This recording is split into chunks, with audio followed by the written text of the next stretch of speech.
148 مترا فوق مسطح البحر، لها امتداد في داخل سطح الارض اكثر من 125 كيلو. يختلف منها سطح الارض بالكامل ويطفو في نطاق الضغط الارضي كما يطفو جبل جريد الماء، وكل ما مرت عرض التعبية في قمته يرتفع إلى أعلى، كل ما مرت عرض التعبية في قمته يرتفع جزء منه يرتفع إلى أعلى حتى تظهر هذه الآفات على السطح، وفيها من الثروات المعدنية ما لا يمكن أن يتكون إلا تحت هذه الظروف غير العادية من الضغط والحرارة في أمثال الجبال. لذلك قال ربنا تبارك وتعالى: ألم نجعل الأرض مهادا والجبال أوتادا. وأنا كتبت كتاب عن الجبال في القرآن الكريم سنة 93 ميلادي، نشر في واشنطن دي سي سنة 1993 ميلادي. وطبعا بدأت أكتب فيه سنة 91. إلى سنة 91 جمعت كل تعريف الجبال المتاحة لي في كتب الجيولوجيا والجغرافيا وقواميس اللغة والإنجليزي والفرنسي والألماني، كلها تقول الجبال نتوءات فوق سطح الأرض، surface protrusions، نتوءات فوق سطح الأرض. القرآن الكريم وكتاب أنزل على النبي الأمي صلى الله عليه وسلم في أمة كانت غالبيتها وسعت على الأميين يقول: ألم نجعل الأرض مهادا والجبال أوتادا. وكأن الوثن أغلبه مدفون في الأرض وأقله ظهر فوق السطح ووظيفته الترتيب.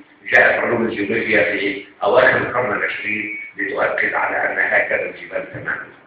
ولو كان في وقت أنا عندي صور من أمثال الجبال تؤكد على هذا المعنى، يعني كل وثن له امتداد في داخل الغلاف الصخري الأرض يفوق ارتفاعه من 10 إلى 15 متر.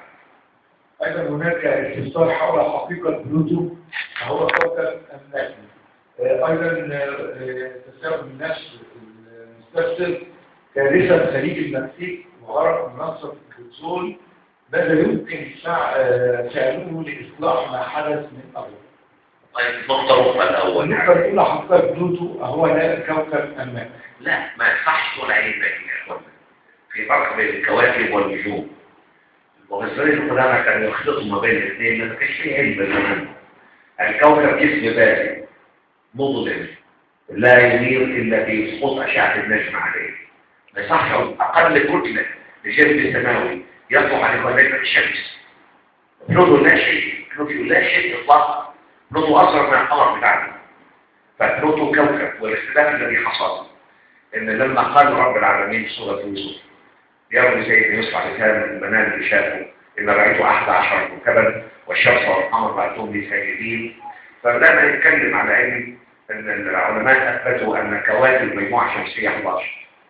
اخرها كوكب اسمه سيدنا SEDNA اكتشف سنه 2003 في يناير 2003. وعندنا كان في 9 كواكب معروضه قبل ذلك، وسيدنا العاشر، وفي كوكب منفجر ما بين المريخ والمشتري كوكب والقمر، دول 11 كوكب. والعلم يقول الآن أن لا يمكن للشمس أن تجد شيئا بعد ذلك. بعد سيدنا يعني بلوتو 60,000 مليون كيلومتر بعيد عن الشمس، سيدنا 120,000 مليون كيلومتر عن الشمس. جاذبية الشمس لا تستطيع أن تشد إليها شيئا بعد ذلك. فمش يقول حد يقول زي ما قالوا الشيوعيين في مصر لما كتبت عن 11 كوكبا والشمس والقمر رايتهم لي ساجدين. المقصود اخوة يوسف وابوه هذا صحيح، لكن كل ده ينطبق مع عدد الكواكب المجموعة الشمسية آية من آيات الله سبحانه وتعالى. بعض الشيوعيين كتبوا طبيعة كثير لو اكتشف كوكب 13 أو 12 هتقولوا ايه؟ لا، مش ممكن. يعني العلم يقول لا يمكن للشمس أن تشد إليها شيئا بعد ذلك. ويقول علماء الفلك ان بعد سيدنا هناك اطار من المذنبات يقفل المجموعه الشمسيه على ذلك.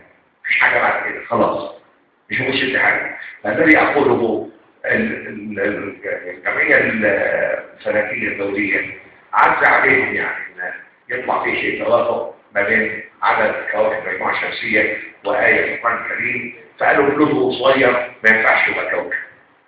طيب انا لو عندي كره بينج بونج بتطول في المدار كامل حول الشمس هي كوكب. يعني عمر ما حد يقول ان الحجم له معامل، ولكن قالوا لا، ده يبقى كويكب صغير. طيب كويكب يعني ما دام له مدار حول الشمس ثابت لا يخرج عنه هو كوكب، سواء كان صغير او كان كبير. السؤال الثاني الموضوع اللي في الخليج المكسيكي أيضا رب العالمين يرينا صلاح قدرته، لأن الغربيين يا إخوة أخوات فجروا بالعلم، يتخيلون أنهم يعني آلهة أهل الأرض على الله عباد علوا كبيرا. فربنا يعطي دروس بريتش بتروليوم بكل إمكاناتها العلمية والتقنية لها أكثر من شهرين عاجزا كاملا عن سد هذا البيت، وأدى إلى تلوث بيئي رهيب وقتل أغلب الحياة في المكسيك ودمر حياة الناس هذا الشهر، حتى يرينا ربنا تبارك وتعالى أنه على كل شيء قدير. دكتور، هناك استفسار جميل عجبني الحقيقه، الرجاء من سيادتكم اي الاستاذ الدكتور زغلول نجار ان تحكي لنا قصه اسلام عالم من الغرب اسلم من خلال السماح والاعجاز العلمي من القران. بارك الله فيك. لدينا عالم مشهور اسمه آرثر أليسون، أستاذ الهندسة الكهربائية والإلكترونيات في الإمبيريال كوليدج في جامعة لندن. هذا الرجل جاءته جمعية من جمعيات علم النفس وقالت له ألا تستطيع بكل ما عندك من علم وتقنيات أن تثبت لنا الإنسان عنده روح ولا لا؟ لأن أغلب الغربيين لا يؤمنون بالروح، هم يساوون بين الحياة والروح، والأمرين مختلفين تماما. النبات فيه حياة ولا روح له، الحيوان فيه حياة ولا روح عنده.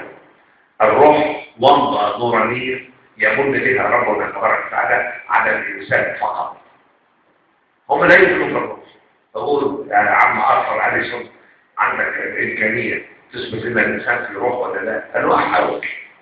فبدأ ينزل إعلانات في الجرايد يطلب متطوعين يأتونه بطريقة دورية يقيس معدل الطاقة المنبثقة من أجسامه، يسموها ميتابوليك إنرجي، الطاقة الحيوية، تقاس بصوت متر المربع.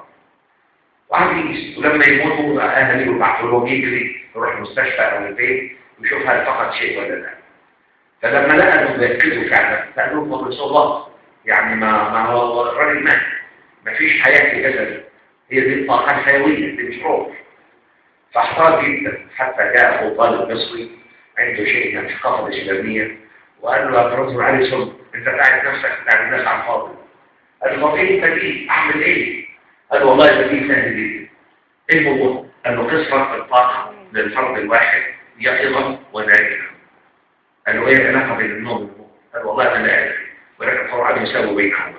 وقرأ عليه الايه الكريمه الله يتوفى الانفس حين موتها والتي لم تمت في منامها فيمسك التي قضى عليها الموت ويرسل الاخرى الى اجل مسمى. قال القران يقول هذا كلام نعم. جاب له كلام عن القران الكريم واقرأوا الايه. فبدا يقيس فرق الطاقه للفرد الواحد يقظا ونائما، فوجد انه يفقد من طاقته ما يقارب فرق الطاقة بين الإنسان حي وميت. فجاء إلى القاهرة وأعلن إسلامه أمام آلاف من الناس ولم يعرف من القرآن إلا هذه الآية وحدها. والله يا إخوة أخوات أن يقرأ أحسن من العرب. الله يتوفى الأنفس حين موتها والتي لم تمت في منامها فيمسك التي قضى عليها الموت ويرسل الأخرى إلى أجل مسمى. سمى نفسه عبد الله أليسون وله موقع على الإنترنت.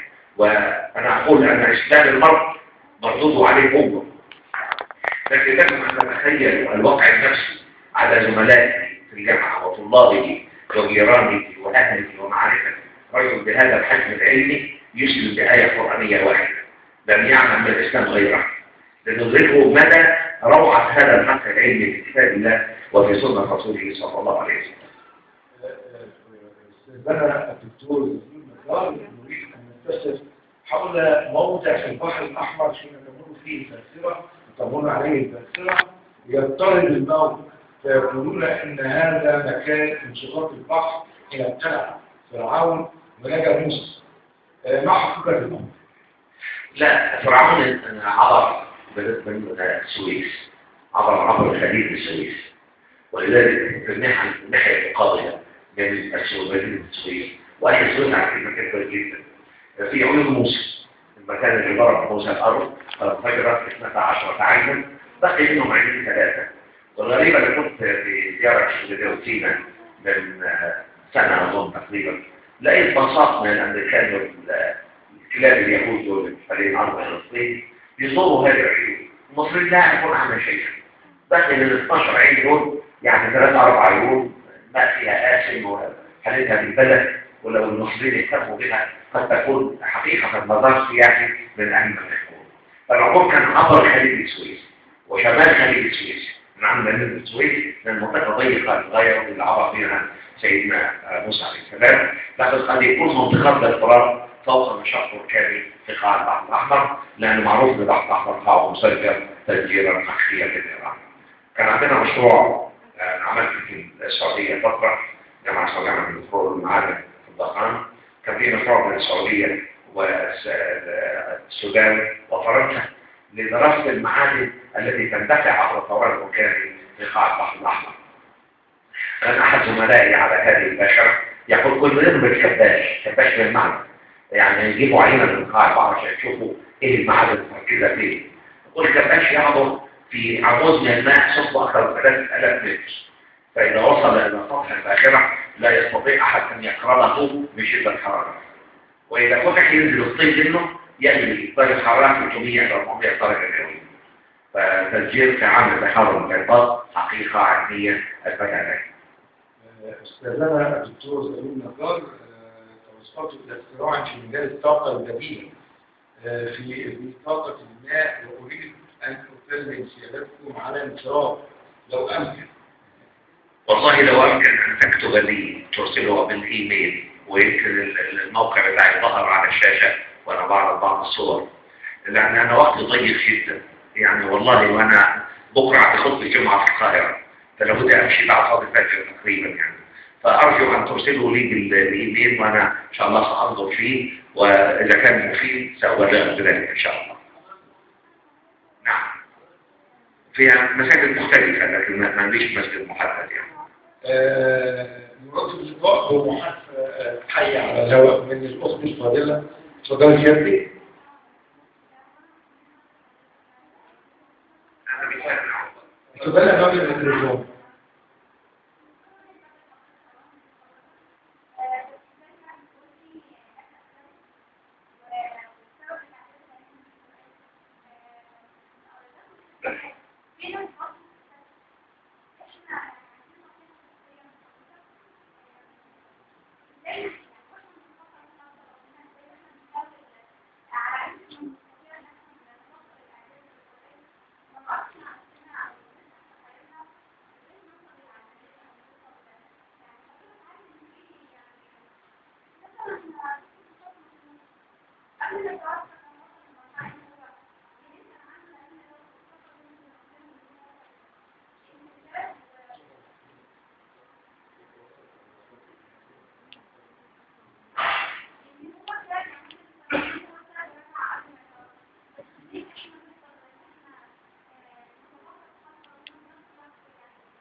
طيب إذا كنت سمعتك صحيح، أنا يعني وداني تعبانة شوية من كتر ركوب الطيران وجاي من رحلة طويلة أول امبارح، فأنا مش سامع كويس.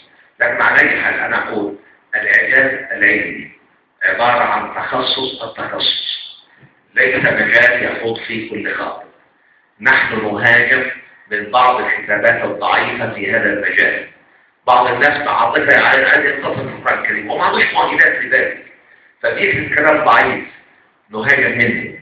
شيطان أمريكي اسمه ويليام كانتن بطلع كتاب من 1000 صفحة بيهاجم الإعجاز من القرآن الكريم، ما بيتكلمش عن الكلام القوي، بيصطاد من الكلام الضعيف لبعض غير المتخصصين اللي بياخدوا في هذا الكلام بغير ضوابط صحيحة. أنا ليا كتيب صغير اسمه قضية الإعجاز العلمي في القرآن الكريم وضوابط التعامل معه. الذي يأخذ بالضوابط ما يتوبش، اللي بيدخل هذا المجال بدون ضوابط بيضر أكثر مما ينفع. وليه كتاب أيضا مدرسي اسمه المدخل إلى دراسة الإعجاز العلمي في القرآن والسنة. اللي عايز يدخل هذا المجال يتأهل ونقول لابد يكون له تخصص علمي حتى يستشعر روح العلم، وبين يتزود بالأدوات اللازمة للتعرض للقرآن الكريم. يتقن اللغة العربية، يعرف دلالة، يكون عنده قاموس أو قاموسين أو أكثر، يعرف دلالة الألفاظ، أساليب التعبير، قواعد اللغة، الناسخ والمنسوخ، أسباب النزول، المأخوذ من كلام الرسول صلى الله عليه وسلم، جهود المفسرين السابقين، بعدين يخش المجال. لكن كده واحد من العنصريات يخش هذا المجال والله بيضر أكثر من الناس. والكلام الضعيف أساء إلينا إساءة بالغة.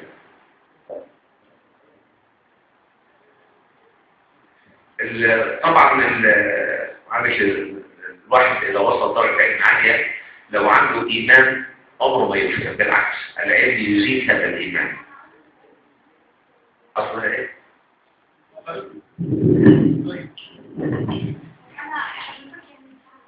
غلط. وعندي سؤال ان ازاي يعني انا مش عايزه اكون ده دراستي وده علمي ان انا ازاي اعرف في الاعداد العلمي بكل اللي حضرتك بتقوله ده، ازاي بس مجرد ان انا اتفق 35 عام ما يكونش تفكير وخيالي ان انا اشتغل في ناس بيقولوا كده ان لحد نقطه وقف تفكيرك في الاعداد بتاع ربنا عز وجل. هذا كلام غير صحيح. هذا كلام غير صحيح. أنا بدأ يقول الذي يدخل هذا المجال وعنده فهم لأبسط قواعد الإسلام، يعني توحيد الله سبحانه وتعالى، تنزيهه عن جميع صفات خلقه وعن كل وصف لا يليق بجلاله، الإيمان بكل أنبياء الله، الإيمان بكل رسالات السماء، الإيمان بالأخوة بين البشر. دي قواعد إسلامية لو هي عندي صحيحة عمرنا أتوب. اللي بيدومني واحد دخل هذا المجال وما عندوش يعني ألف به الإسلام فلازم يتوب. لكن أنا أقول العلم التجريبي الذي بدأ في الحضارة الغربية بمعاداة كاملة للدين وبمفاصلة كاملة مع الكنيسة، هذا العلم في معطياته الكلية بدأ يؤكد على كل ركائز الإسلام. وديك من النموذج يعني كان كل كتب الجيولوجيا والفلك تبدأ بشعار There is no vestige of a beginning nor sign for an end. لا أثر للبداية ولا إشارة إلى النهاية. الآن لا تتكلموا عن عمر الكون حاولوا يحددوه، وفي عمر الأرض حاولوا يحددوها، وكل ما له بداية لابد أن تكون له نهاية. كانوا بيذكروا البعث. العلم الآن بيؤكد البعث. العلم في المعطيات ولو في وقت كنت أشرح لكم إزاي. يعني سيدنا رسول الله صلى الله عليه وسلم له حديث عجيب يقول فيه كل بني آدم يبنى إلا عظما واحدا هو عجب الزمن من مغلق وفيه يركب يوم القيامة. سألوه يقول ما عجب الزمن؟ قال عظمة في حي محمد الخلدة في نهاية العصر. طبعا أغلب علماء المسلمين يعني أحملوا هذا الحديث. لما كتبت عنه رد علي طبيب مسلم قال لي نحن معشر الأطباء نعلم أن كل الخلايا العظمية واحدة اسمها أوستيوسايت وكلها تبلى ولا يبقى منها شيء. وفاجأ ان طبيب ألماني يهودي اسمه هانز سبيمن ياخذ جائزة نوبل سنة 1935 ميلادي في تحقيق هذا الحديث النبوي دون أن يقرأه. أثبت أن في اليوم الخامس عشر من عمر الجنين يظهر عليه خط رفيع تمر به طبقة الاحتزاز الخارجية تتخصص تدري كل أجهزة الجسم الداخلية. فأثبت أن كل جسم يخلق من هذا الخط، وبعد ما ينتهي تخليق كل الأجهزة ينسحب إلى ميت عبد الفقر. حاول حرقه حتى التفحم وزرعه نمى، غلاس لمدة ساعتين وزرعه نمى، سحقه وزرعه نمى، فأثبت أنه لا يبنى ومن جملة الإنسان. ويقول الرسول صلى الله عليه وسلم في حديث صحيح ما بين الفخذين 40 ثم ينزل الله ماء من السماء فينبتون كما ينبت البقر. والقرآن الكريم يشبه دائما البعث يوم القيامة بالإنبات وكذلك تخرجون والله أنبتكم من الأرض نباتا ثم يعيدكم فيها ويخرجكم إخراجا. آيات كثيرة. فأقول كل القضايا العقدية في الإسلام بدأت العلوم التجريبية تؤكد على صحتها، ولو أن العلم بدأ مرشدا وبدأ كافرا. للأسف الشديد أشباه العلماء عندنا بياخدوا كلام الكفار ما بياخدوش كلام المسلمين. ولكن لما تقرأ حضرتك يعني بعض الذين كتبوا في هذا العلم كلام يمس القلب.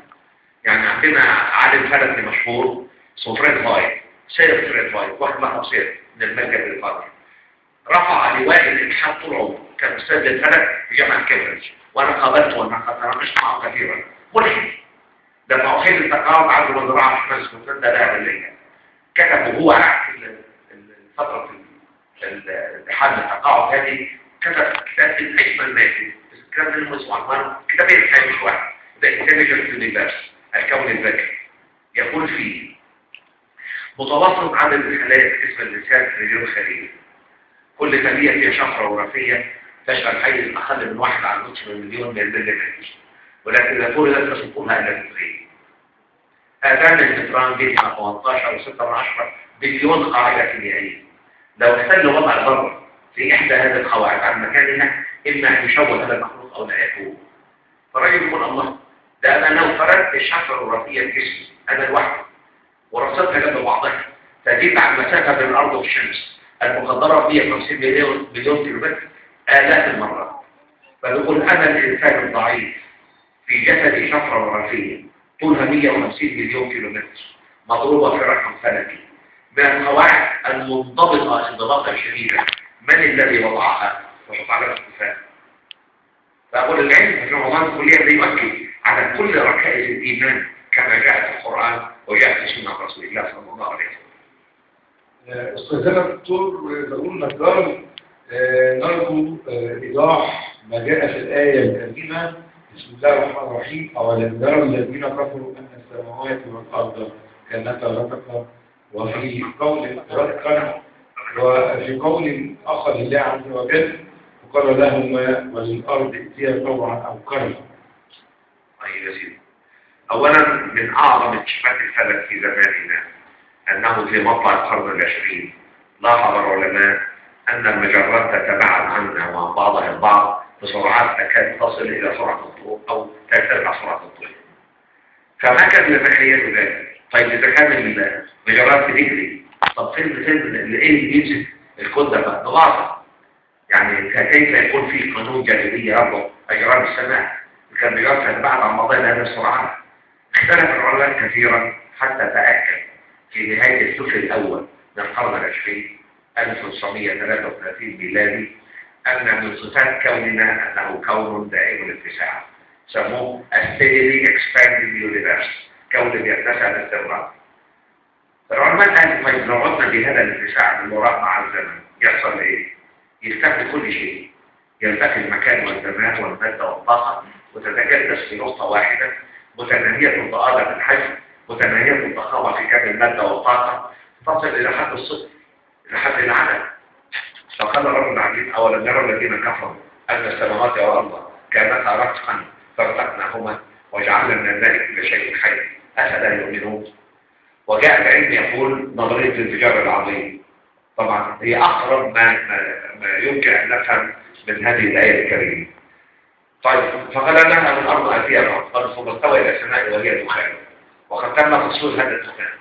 قعد علماء الفلك يقولوا سحابة من التراب، سحابة من الغبار، لكن لما أرسلوا مركبة فضائية تجاوزت نطاق السحاب ونطاق التلوث البيئي وصورت هذا الدخان على أطرافهم وقالوا دخان. والدخان بتعريف اللغوي والعلمي كم من الغاز به بعض الهباءات من المواد الصلبة، له شيء من السواد وله شيء من الحرارة، ومن هذا تمام. ونرى النجوم أن تتخلق من دخان السماء وتنفجر لتعود إلى دخان السماء. فربنا يقول ثم استوى إلى السماء وهي دخان فقال لها وللأرض ائتيا طوعا أو كرها قالتا أتينا طائعين. علماء الفلك الآن يقولون الذي يتحكم في سلوك الجسم السماوي، يعني الذي يجعل الأرض كوكب بالغ صالح للعمران، الكتلة من المادة التي أودعها رب الطاقة التي أودعها ربنا تبارك وتعالى فيه، الذي يجعل القمر تابع صغير ليس له غلاف مائي وليس له غلاف مائي وغير صالح للحياة، الكتلة. الذي يجعل الشمس دائما متوازية مضيئا بذاته، الكتلة. طب مين يحدد هذه الكتلة؟ رب العالمين. ولعل هذا هو المقصود بقوله تعالى فقال لها وللأرض ائتيا طوعا أو كرها قالتا أتينا طائعين. سيادتكم نرجو الاستفسار حول ماهية الروح. ماهية الروح. القرآن الكريم يقول ويسألونك عن الروح قل الروح من أمر ربي وما أوتيتم من العلم إلا قليلا. غيب من الغيوب التي لا يستطيع العلم المكتسب أن يحددها، ولكن علماء الإسلام قالوا يا لطيفة نورانية يمن بها ربنا تبارك وتعالى على الإنسان. سيدنا رسول الله صلى الله عليه وسلم يقول إذا مر بالنطفة 42 ليلة بعث الله تعالى إليها ملكا فشق سمعها وبصرها وجلدها وعظمها ولحمها ونفخ فيها الروح وكلم 4 كلمات: الرزق والأجل والعمل وشقي وسعيد. سيادتكم، هل يوجد بالفعل مثلث برمودا وهل يوجد به المسيح الدجال؟ مثلث برمودا منطقة أمام أمريكا الوسطى، منطقة بحرية أمام أمريكا الوسطى. يقول الأمريكان في مؤلفات كثيرة أنه مرات تمر الطائرات فتختفي ولا يوجد لها أثر، ومرات تمر فتسلم. تمر البواخر مرة تسلم ومرة تختفي ولا يوجد لها أثر، والغواصات مرة تسلم مرة تختفي ولا يوجد لها أثر. لا ندري مدى صحة هذا الكلام، لكن إذا كان صحيحا فهو غيب من الغيوب التي لا يعلمها إلا الله سبحانه وتعالى. وكان معنا أستاذ أمريكي بجامعة البترول والمعادن مسلم أمريكي أسلم يقول هذا عرش الشيطان، وعنده أدلة من أحاديث رسول الله صلى الله عليه وسلم على هذا الكلام، لكن لا ندري يعني هل تم تحقيق هذا الكلام جيدا أم لا. أستاذنا الدكتور زكريا النجار، أقسم الله عز وجل بالسماء والطارق، فما هو الطارق؟ طبعا اكتشف العلماء مؤخرا في أواخر السبعينيات وأوائل الثمانينات من القرن العشرين أن النجوم لها دورة حياة زي أي كائن حي، لها ميلاد ولها طفولة، لها شباب ولها كهولة، لها شيخوخة ولها احتضار ووفاة. فالنجم في مراحل الاحتضار، خاصة النجوم العملاقة اللي قد الشمس 10 مرات. هذه النجوم إذا انفجرت تتحول إلى ما يسمى النجم النيوتروني. النجم النيوتروني عبارة عن نجم صغير قطره 18 ل 20 كيلومتر فقط، ولكن كثافته فائقة للغاية، تقدر بمليون طن للسنتيمتر مكعب. 1000 مليون طن لسنتيمتر مكعب، يعني لو وقع منه سنتيمتر على الأرض يدمرها بالكامل. هذا النجم النيوتروني فيه طاقة هائلة، فيدور حوالين الناس بسرعات شديدة ويطلق موجات راديوية. هذه الموجات الراديوية تطرد صفحة سماء الأرض تماما كما يطرد الطارق على الباب الخشبي أو الحديد، فسماها رب العالمين الطارق، وسموها في الأرض طلسة النواضب، يعني الطلس ونبض القلب سوى طلسات. لكن التعبير القرآني لو سمعت الصوت تدركوا أن التعبير القرآني أدق 1000 مرة. وأنا أبعت هذا الصوت من إحدى القنوات الفضائية، والله ما سمعه أحد من المعنا في الاستوديو إلا وفاضت عيونه بالدمع.